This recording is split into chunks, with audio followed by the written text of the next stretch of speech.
This statue is Adi Shankaracharya, and this statue was inaugurated by the lineage from very Adi Shankaracharya, which is not broken from 1200 years. Okay. And the current Shankaracharya is Vidushekara Bharat. Secrets untold, carrying tales only the forest holds. Moonlight spills through the velvet dark, etching patterns, leaving its mark. The roots stretch deep, the earth's gentle sigh.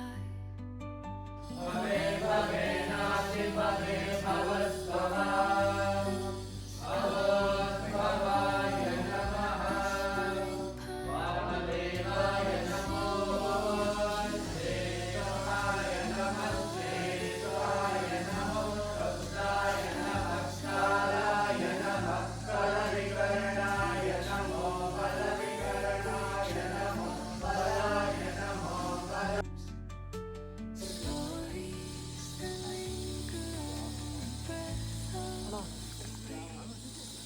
of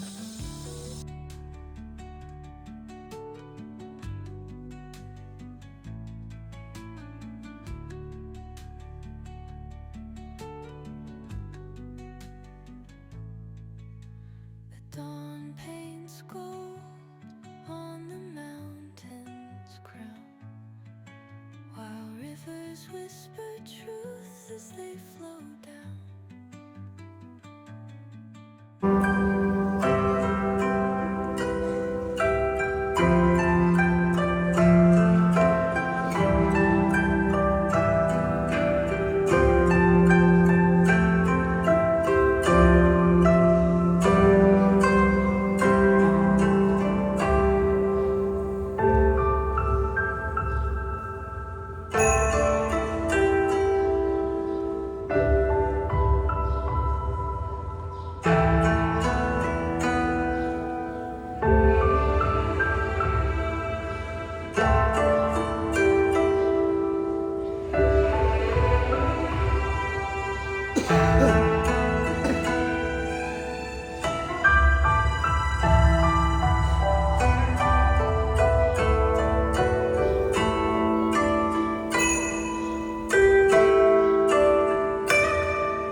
サミットにご招待いただき誠にありがとうございます。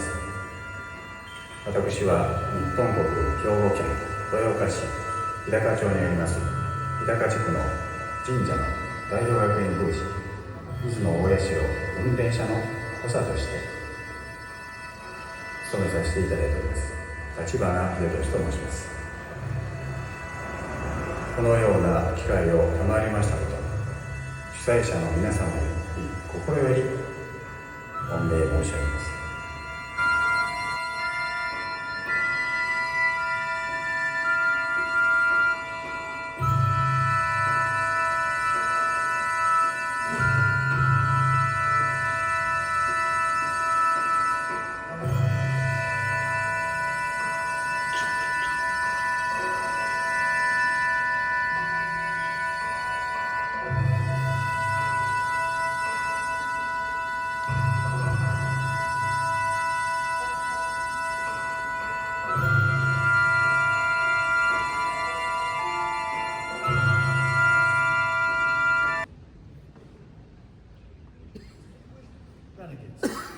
Spiritual leaders, thinkers, ladies and gentlemen, with gratitude to Sadhguru, I'm honored to be invited to attend this meaningful World Religious Summit.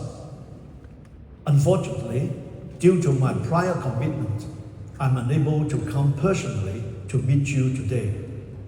Today, let me introduce Confucianism to you. Confucianism originated from the teachings of Confucius. From 551 BC to 479 BC. It focuses on social relationships forming a philosophical, ethical, and social system. It was further developed by his disciples and later scholars. Originally, it is not a religion in the strict sense because it does not emphasize on temples and worship rituals, but rather a philosophy of life, a moral code, and a system of political governance. Based on the wisdom of I Ching, the Book of Change, Confucianism translates this cosmic understanding into a social framework. Its goal is to create a harmonious society. We call it Dalai.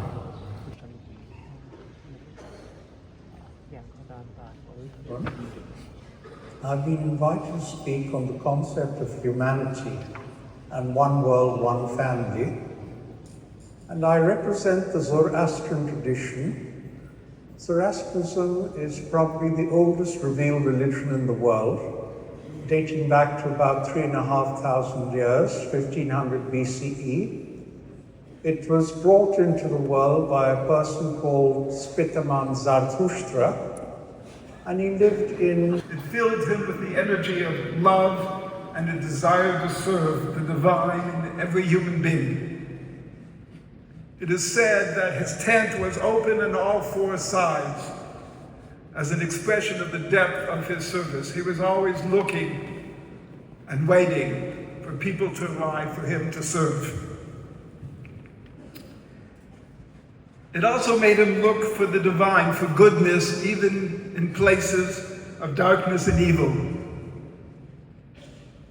In fact, we read that his love and compassion was so great that he argued with God over the perverted cities of Sodom and Gomorrah, when God revealed to Abraham that he planned to destroy them.